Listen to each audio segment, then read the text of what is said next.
This time I have dyslexia.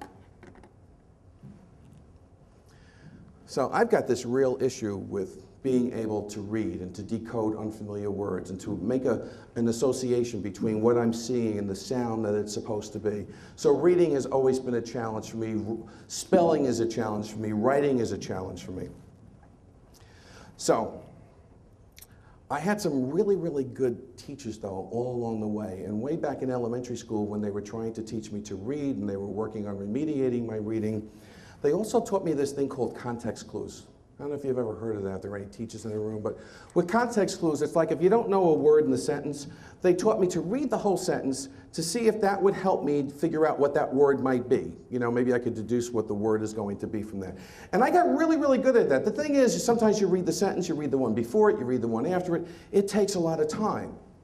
So all the way along the way, I've always been given some additional time whenever I'm doing my reading and whenever I'm taking tests.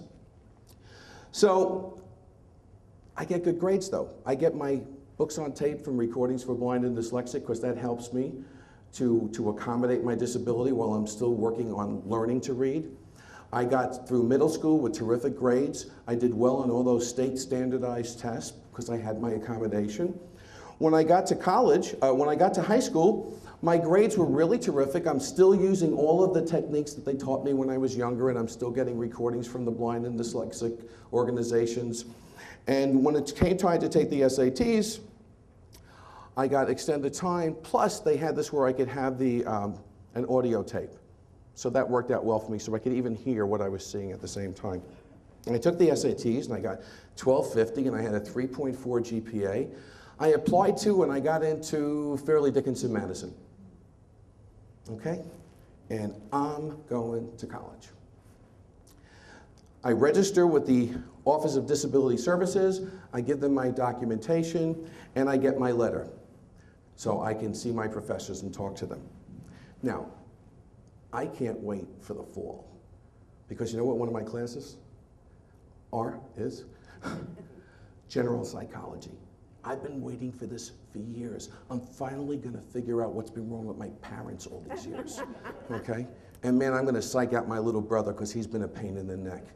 All right, so I have my letter and I go see psychology. Now, we've all taken psychology. We know psychology is this very touchy-feely, humanistic kind of course taught in a classroom about this size at many colleges with 250 people sitting there. May I borrow this for just 1 second? The tests are usually multiple choice, 3,000 question tests, all right? When they walk by and the professor puts the test on your desk, sounds like that.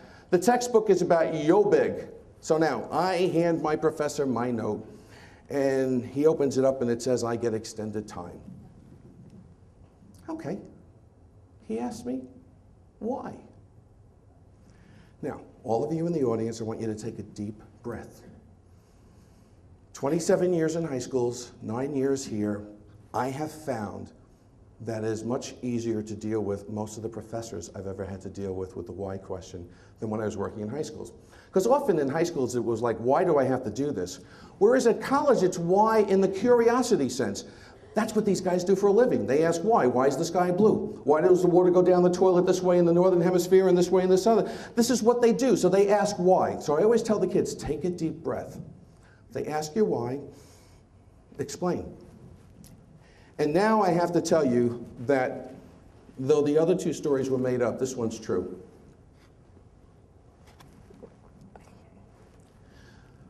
This happened when I was working down at the Madison campus, probably in 2000. And it was a young lady who had this accommodation, and she was going to see her psychology professor. Gene, you're trying to figure out who it was. I think you just did. And she explained, she gave the note to the professor. The professor said, why? And this young woman said, well, I have dyslexia. And he said, well, what's that? And so she went through this lovely explanation. She said, you know, I have difficulty decoding unfamiliar words. It makes it very, very challenging for me to read, particularly in a course like psychology where every other word begins with P-S-Y-C-H and ends in ology. You know? So when you take those multiple choice tests, you're really trying to figure out what those middle four letters are telling you. So the professor said to her, just looked at her and said, you know what? The university just gave all of the faculty laptops last year. And my laptop has a digital recorder. Why don't I just record the exam onto my laptop, and you can take the exam on my laptop, reading it and listening to it at the same time.